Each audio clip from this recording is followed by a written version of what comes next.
Hey there, welcome back to PCOS Unfiltered. I'm your host, Lindsay, and today is a special episode because we're diving into something new on this show, the powerful world of herbal medicine for autoimmune and gut health. I'm beyond honored to have Bonni Hise, the inspiring founder behind Wild, Free, and Unbloated, and co-founder of the Food Freedom Rebellion with us. Bonni is a gut health expert who turned her own roller coaster journey with gut issues, stubborn bloating, and autoimmune struggles into a mission to help women feel better, fast, without restrictive plans, and absolutely no one-size-fits-all solution. Bonni offers deeply personalized nutrition and herbal medicine services, including assessments, customized meal plans, gut health restoration, and educational workshops grounded in holistic healing. She helps women ditch the crap that's chemicals, refined sugars, additives, processed junk, and embrace natural solutions that actually work to balance their bodies and reclaim their energy. In today's conversation, we'll explore how herbal medicine can support healing from the inside out and how Bonni integrates these plant-based tools into her nutritional approach. Trust me, you're in for a ride. But before I go any further, I have something powerful to share with you. This October, I've been hosting a virtual event called Unwritten, Healing Beyond the Diagnosis. And if you're ready to finally go deeper than symptom management, this is for you. You'll hear real stories of healing from women who've been where you are, including Bonni, and then practical tools that actually work, mind, body, and beyond. Tap the link in the show notes to grab your spot for the last session. You don't have to settle for managing it. It's time to rewrite the story your doctor never told you was possible.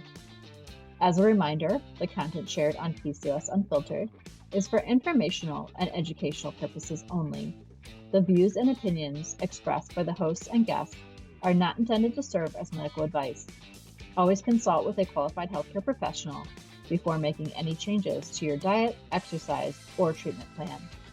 The information shared is based on personal experience and expert interviews and is not a substitute for professional medical guidance. Now grab your favorite herbal tea and let's get started.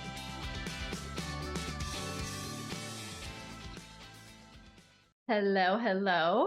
Welcome.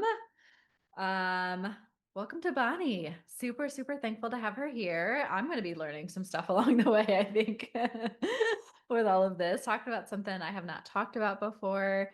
And also Bonni is one of the speakers for our event called Unwritten, Healing Beyond the Diagnosis.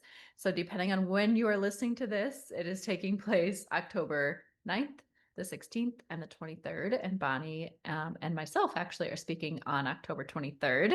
So it's not too late to sign up. Even if you're hearing about this in the middle of the event, you can definitely still sign up. I'll have all the details in the show notes as well. But let's go ahead and dive in. So again, thank you, Bonni, for being here. And I'd love to just hear, along with everybody else, about your story, how you got into herbal medicine specifically, and your story as to how you began focusing on autoimmune conditions as well.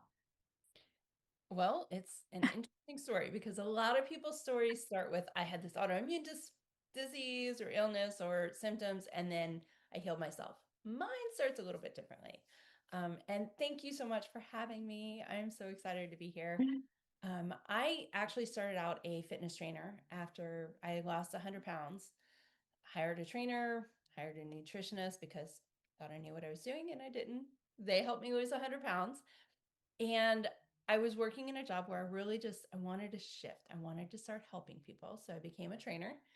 And the people that I was working with all had some degree of autoimmune dysfunction. Others had illnesses. One of my early clients, just within the first 6 months of working inside the women's gym and day spa that I was in, she could only eat 7 foods. Her body was so reactive that she was limited to 7 foods. And that was it.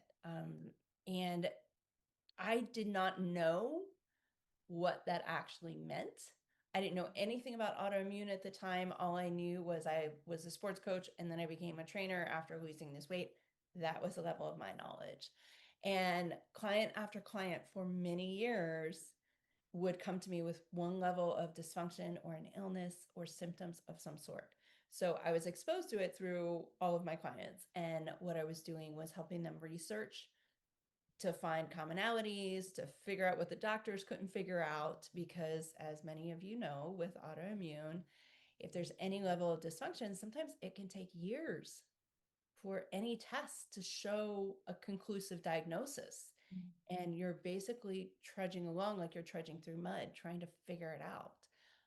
So I basically just helped them. I helped them research and eventually hit a point where I had I had moved to San Diego, and the last year and a half in San Diego, I was struggling. I was living on couches. I was hopping from friend's house to friend's house, and I was barely surviving on like less than $1 a day. Um, I was eating a lot of bean and cheese burritos because if you live in San Diego, you know the little taco deli spots, they pop up. It's $1. The burrito is this big. It's packed full of beans. It's packed full of cheese. I figured it was nourishment for at least a day, and and water Oh, wow. because the coffee shops there, you basically can fill it up with half and half. Yeah. And in my head, as a professional, I knew I needed calories, I needed protein. That would help me. Getting vegetables wasn't as much of a challenge because that's everywhere.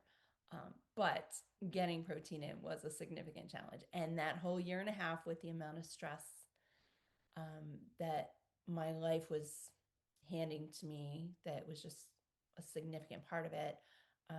When I finally did leave and moved in with my sister in Austin to hit the reset button, I did not realize that when I healed, I had triggered a lot of autoimmune related issues. They spraying their ugly heads on me 2 years later.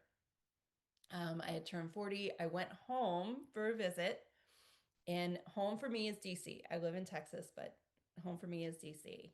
Um, we are talking Philly cheesesteaks, New York pizza, bagels with the deli cream cheese that's like this high. And every time I went home, I would have one day where I ate all of those foods because I knew it was going to make me sick. I didn't eat like that anymore. Um, so I would feel sick for a day, got my favorites in, got my little dose of home, and then I would move on. Well, this time when I went home, my body had had enough, and I woke up the next morning covered my head and or my face and my chest, my décolleté covered in cystic acne and cramping so bad I just couldn't see straight. And I called a friend Just overnight. just overnight, just overnight. Wow. Yeah. It was crazy. It was definitely one of those eye-opening moments like, oh, something's not right. And I really the only symptoms I had had that year, I had turned 40, and then somewhere between my birthday's in February, somewhere between March and April, I started gaining weight, but nothing about my lifestyle had changed. I was doing amazing. I was doing well. I Mm. was working with Biggest Losers, working with clients left and right. We were doing half marathons and marathons and just loving life. But that's usually about the time that your body feels comfortable enough to release everything. That's exactly what happened to me. Yeah. And I reached out to a friend who had worked with clients alongside me. And we went through, I did an elimination diet, I did the testing, I went to all the doctors. Basically, what we discovered was there was definitely a dairy issue. Soy for sure. It triggers a mood shift in me that is almost bipolar. So I refuse to eat soy Wow. anymore. It is the Oh my gosh. reaction. I've only ever seen it in one other person that their intolerance caused a Ah, mood shift, and that was the only thing. Um, wow. yeah, it's bizarre. It's bizarre, but autoimmune in and of itself really has so many variations that you really can't nail down symptoms. And when this all happened, I had considered going back to school. And after it happened to me, I went back and I got my degree in alternative medicine. And my first two classes to get me started when I wanted to get started were herbal medicine and aromatherapy. And I had never considered alternative medicine. I was going to school for holistic nutrition. That's what I wanted. I didn't want to do anything but holistic nutrition and maybe throw in some kinesiology. And within a week, I was sold because I had been doing things with my clients over the years that I didn't realize were herbal medicine. And, teas that would help their stomach, teas Yeah. and supplements made from herbs that would calm some of their symptoms, and even things that I implemented because of my work with them. Because all of this, the catalyst for me happened in 2013. So I had been training all these people for 10 years and had been encountering it with them for 10 years. So it's like I received the education and then had the experience. Yeah. And after that, I really, really have been focusing just on autoimmune dysfunction, on gut health. It's such a core focus on everything that we do. And Mhm. those two classes, I fell in love with herbal medicine, and I've been here ever since.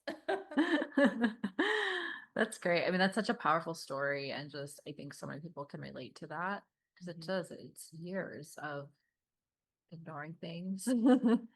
Yeah. Yeah, before things really show up. And that also means that it takes a while before you start feeling better too. It does not happen overnight. And I think that's what a lot of people have to remember. So, Mhm. yeah. So for listeners who may not be familiar, what specifically is herbal medicine and how does that differ from like just, supplements that get talked about all the time? So, herbal medicine, you can think of it like the spices that you put into your food, the things you put into your tea. So, specifically, what herbal medicine is it's using plants and organic substances, things from the ground, with literally rocks, dirt, crystal, things of that nature. Herbal medicine really does focus more on the plant life than anything else. And what it is using those plants and the constituents and the compounds found within them. Really, every plant that you see can heal itself. If you ever notice when you have a house plant, let's say the end gets all brown, right? And you trim it, it either regrows it or it just grows around it. Well, those healing constituents within that plant can actually be used to help us in the things that we need. And many, many, many moons ago, centuries ago, with ancient practices, they realized that certain things like fermentation for wine, that's actually an herbal medicine preparation. Fermentation helps our gut. It helps our gut microbiome, especially when you're coming out of colds and flus and illnesses. You need something to support that. And by drinking the fermentations, they were able to maintain a stable gut. They were able to repel and expel pests and parasites.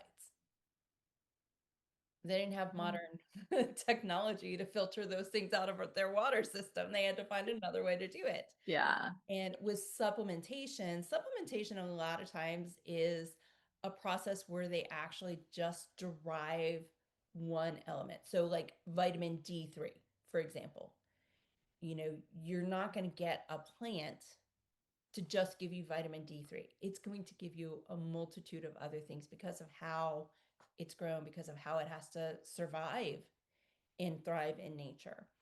And that's the biggest difference is when you look at the plants outside your door. Okay, dandelion, great example. Yeah. Dandelion in the spring pops up everywhere, right? And everyone thinks it's this horrible weed. And it just keeps regenerating, right? And where it is, it clears its spot so that it can grow. It's a cleanser. It cleanses. That's what it does. And the properties that you see it doing and the actions you see it taking in nature are the actions it takes within our bodies. And it's the support that it gives us. That's a great comparison. Yeah. Like you don't, like, explaining it that way, like it's very eye-opening because you see it, but you don't really think of it that way until like Yeah. you just said it. So Yeah. yeah, that makes a lot of sense. So what are some of the most common autoimmune conditions that, you see and for people that you work with? and any like specific symptoms or patterns that show up for those. The most common for me, I see a lot of chronic fatigue, a lot of fibromyalgia. I see a lot of Hashimoto's or supposed Hashimoto's, which the reason I say it that way is there's a lot of people who come to me and their doctors or themselves, they believe that they have Hashimoto's, except more often than not, it'll end up either rheumatoid arthritis or fibromyalgia, and a handful have turned out to be lupus. So, just like anything else, autoimmune hides the real deal. Um, the symptoms that I see more frequently than anything else are all stemmed with gut health. So it's the constipation, it's the severe IBS, IBDD reactions. Um, I would say constipation, diarrhea, stomach cramps, and just that flu-like feeling, and they don't know where it came from. So it's you're eating something and then within 24 hours or 72 hours, because sometimes it's not immediate, Yeah. your body reacts. So one of the clients that I worked with, she's actually one of my best friends now, because we had to work so long on her stuff. She could not figure out what some of her triggers were. And it turns out that her trigger was eggs. Mm. And she didn't eat them very frequently, but her symptoms don't show up the day of. They show up 4 days later. And another one that she had was capsaicin peppers, which if you go into a restaurant and you say, I'm allergic to capsaicin peppers, nobody knows what that is. They don't know. So you just have to say you're allergic to pepper, and then they don't give you black pepper, and it's Yeah. a thing. But that took a year to figure out because her reactions are not immediate. They're built Yeah. up over time. Yeah.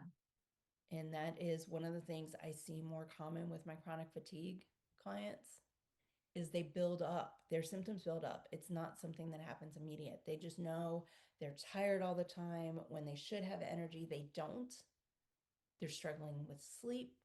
Mhm. Fibromyalgia clients, usually they will come to me, they have a lot of cramping, a lot of body aches, and they're in so much pain that trying to figure out what a like what the trigger is extremely difficult. Yeah. And that makes it hard when you're trying to get a diagnosis, when you're trying to work with your doctor and figure out what is actually happening. Yeah. Yeah. I mean, I know like I have my clients, even just for like 3 days, like keep a food log, Yes. but not just, I don't care what they're eating, but how they're feeling, what symptoms are they experiencing around it physically and mentally. Because like you said, I'm sure you probably do the same thing, but things can show up, days later. And like, I wish I would have known this way back when, because Oh, right. I finally, I finally had to put two and two together for myself. And I realized what the culprit was, but like, I didn't really think to just start tracking it like that. Like I said, even for just a few days, especially because we're eating a lot of the same foods every day. So yeah, so I talk about that a lot too in like my episodes and stuff, just track for just a few days. Absolutely, Yeah. absolutely. When Yeah. I start working with anybody, before we even get on a deep dive call, I ask for at least 3 days and Yeah. I make them track their poop. If I can, I've been lucky a few times. If I can, I get pictures of poop. But for the most part, people just use the Bristol stool chart. That's And funny. you don't think it's something that is as powerful and insightful as it Oh is. yeah. But it's one of the best tools I've ever used to help figure out or help somebody figure out what's happening. Yeah. Yeah. That's again one thing on my journey that I learned Yeah, too. yeah.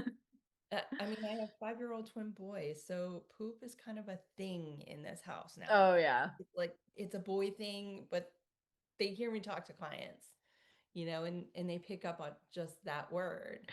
Um, so That's it can funny. be kind of comical with them in the background. Yeah. So what role can herbal medicine play in addressing the root cause? I mean, you kind of, mentioned we were talking about gut health, but the root cause of like autoimmune conditions and, instead of just masking the symptoms. Um, yeah. Well, so conventional medicine, what it does is it's going to give you something to help with a symptom, right? It's like a band-aid. Mhm. You need something that's going to support you long term, which herbal medicine is perfect for that. Herbs aren't necessarily immediate. There are a few that you will feel some benefits about or benefits from immediately, but for the most part, they're build herbs. Everything takes time.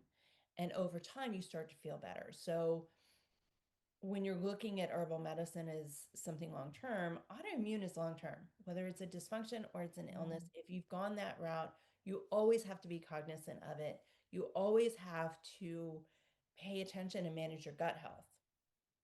It doesn't mean you have to obsess over it, but you always have to manage it. And an easy way to do that is by including herbal medicine, because something as simple as eating a Mediterranean salad with a little extra oregano and rosemary will help ease gut symptoms. It helps decrease inflammation. And oregano, rosemary, garlic, thyme, if you're noticing a theme here, these are Mediterranean herbs. If you put those into your food, these are actually the herbs that help us fight off illnesses, that help our immune system calm, meaning our inflammation isn't going to be as severe if there is a reaction, and it'll help us fight off triggers. And what you're trying to do with autoimmune is you're trying to fight off the triggers. You're trying to avoid it as much as you possibly can. So, Yeah. conventional medicine, while it'll help in the immediate with, here's a pill to take care of this, but then now you've got to have this for these side effects. Herbal medicine is like having a solid base, having a foundation. And you can add things in, you can take things out. You've got some adaptogens, some bitter herbs you can put into your food that will help with all of that without feeling overwhelming or feeling like you're a pharmacy. Yeah. Yeah. Yeah. I mean, that's important what you said too, without obsessing over it because, yeah, I mean, like, it's something it's always in the forefront of my mind. But when you really stress over it, if you're not perfect one day, that can just add more to it and can be a trigger itself. Exactly, exactly. Yeah. Cortisol does not need any more reasons to spike itself. It doesn't No, need any more reasons. no. Right. Definitely So, not. if you want to keep that cortisol lower, you want things that are going to manage long term, that aren't going to, repel back to you or fight you back when you forget it one day. Yeah. I mean, Yeah. life's life. It's going to happen. It's okay. Yeah. So a lot of women with autoimmune conditions, I mean, even, PCOS, we can be told that food, might be the only way. So how can herbs complement, a better diet, on the journey? There's a few ways. I mean, herbs in general are your spices that you put in your food. But they're also teas that you drink, applications like lotions and oils. I use a tallow butter for my face that has some essential oils into it and some herbs, because sometimes you don't need essential oils. Sometimes you just need the herbs. So there's a lot of different ways that you can get it in without feeling like, um, I hate saying obsessing over it, but it's the same, without feeling like you're adding it in. It becomes just part of your natural day-to-day life. Yeah. Like, fresh garlic is amazing for helping you with not only digestion, but helping with allergies, helping with colds and flus. So right now, colds and flus are going to spike because school just started, right? We're kind of Yeah. a little ways into school. So right about now, we're looking at these things. So you Oh. up the amount of garlic that's in the foods that you're eating. And now you're helping your immune system. But all you're really doing is eating a delicious meal, you know, and you don't Yeah. have to just focus on, I'm going to put all these herbs in because they're doing this to my body and that to my body. You pay attention to the flavors. You have a cup of tea, like what I have right now. It doesn't look, it's red, right? It's passion fruit tea. There's no green tea in it. It's passion fruit tea. That's what it is. Yeah. And there's things like that. It's delicious. I love it. My kids love it. It tastes fruity. So it tastes like you're drinking something that's not water, but it's also passion fruit tea is actually amazing for the female hormones. Mm. It helps us regulate. It just kind of gives us a little bit of a cushy spot, you know? So when you're looking at herbs, you really shouldn't look at them only like, how can I include it in my food? It should be, how do I include it in my house? You know, you could put it in cleaning products, and now you have a diffusion. It goes through your olfactory system. Yeah. Yeah. The quickest way to get into your limbic system is your olfactory system. Yeah. That's a great point. Yeah. Yeah. And I'm assuming, I mean, obviously for something like that, you would need maybe an oil or something like that, but fresh over, I'm thinking like spices, like, you can get garlic powder, you can get, oregano, as a spice, but you want to opt for more fresh Yes. spices, right? Yes. Yes. So the breakdown, and for those of you that have herb gardens, is fresh, frozen, dried. Okay, there we go. You could use essential oils in your cleaning products and diffusion. I don't recommend that you eat them, especially with autoimmune. You've got enough going on. You don't need to mess with that. Mhm.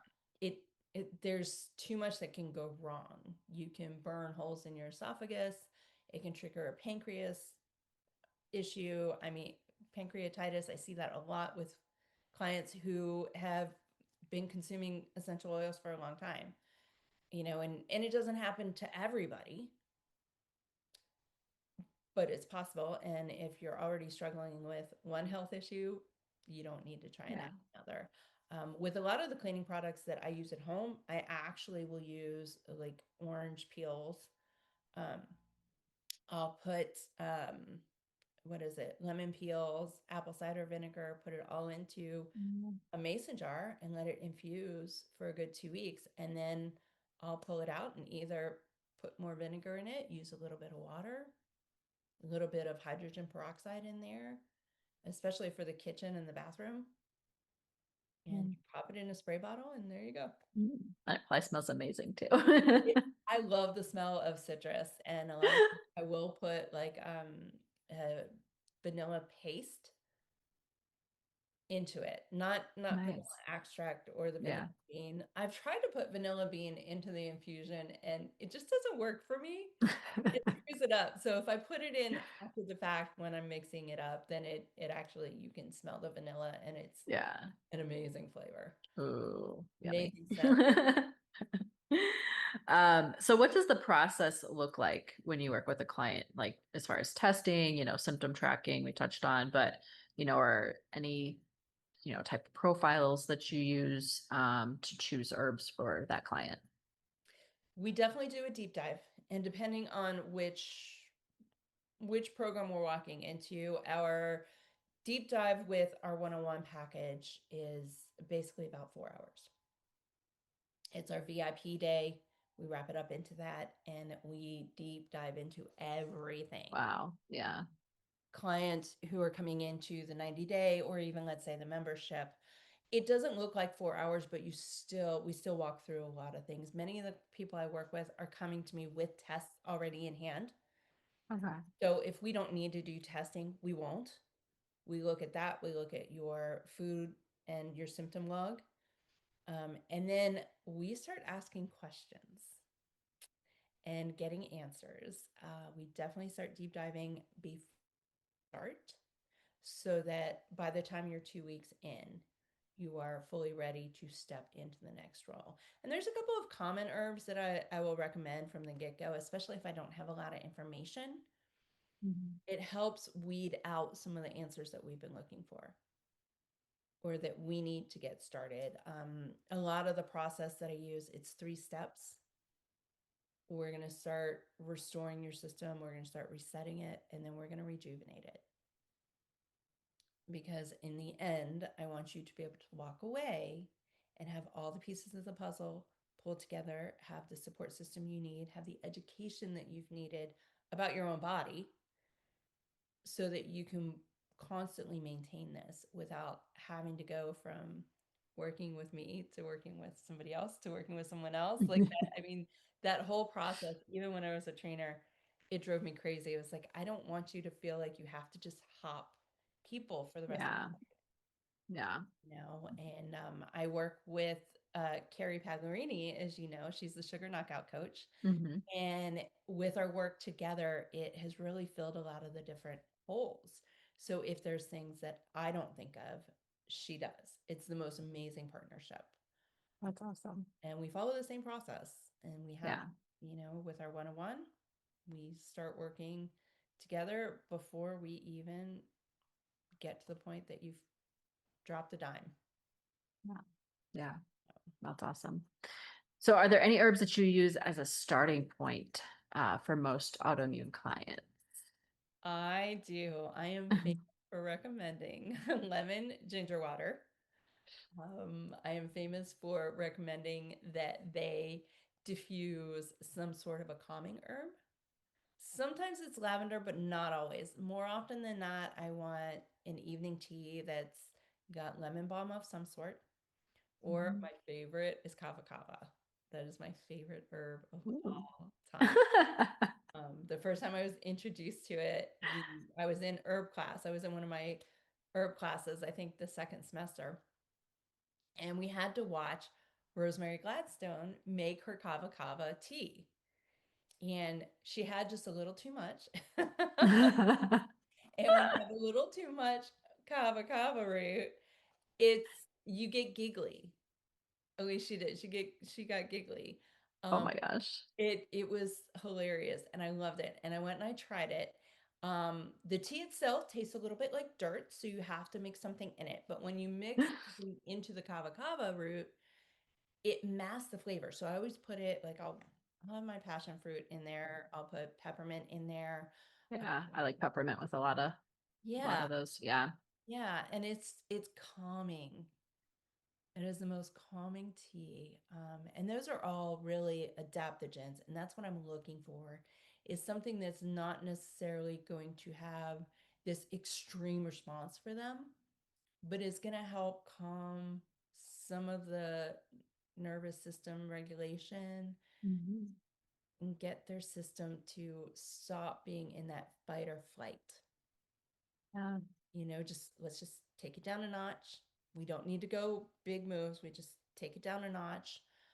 So I'm famous for the lemon ginger tea in the morning, and then Yeah. balm at night, and kava kava root at some point. That's awesome. Um, Quality. Uh, there's so much out there, especially even like with Amazon and all that now. So what's a good way to tell that you get good quality, products, whether that's in a tea bag form or, the root itself? It depends on who the supplier is. Like there are places on Amazon where you can get a lot of amazing herbs. A lot of the ones that come from straight from Australia, from the Asian countries, you can get those on Amazon relatively easily. It's really crucial to look at the company itself before buying an herb. One of my favorites is Standard Process. They actually started in Australia and have a US based office and production, everything here.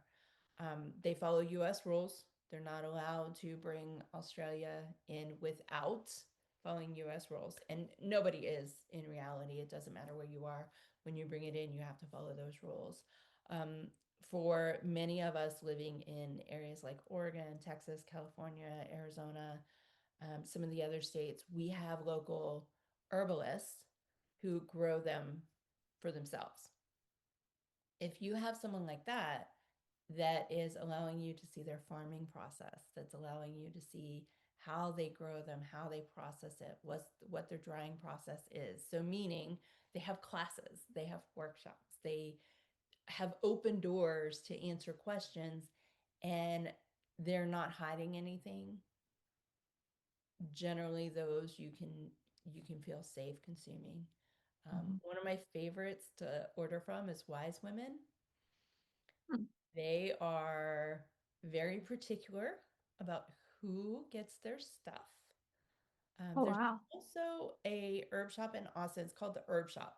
Literally, it's just the herb shop. I love their herbs. The woman that owns it she was amazing when I was in school. And if I ever had a question, I could call her. I could just, hey, I need these herbs. Even if she didn't have it in, she knew who to send me to. Um, Mhm. and Rosemary Gladstone, she does Rose Mountain herbs. Her, Oh, yeah. yeah, Yeah. yeah, she is one of the experts, one of the like, whoa, experts in herbal medicine. So you can always trust her stuff. Nice. Okay. Yeah, I've gotten stuff from Rose Mountain Herbs before. Yeah, they have Yeah. great stuff. Wow, that was such an eye-opening conversation.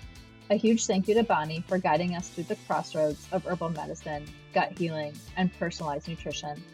It's incredible how she's helping women move from bloated and exhausted to balanced and energized.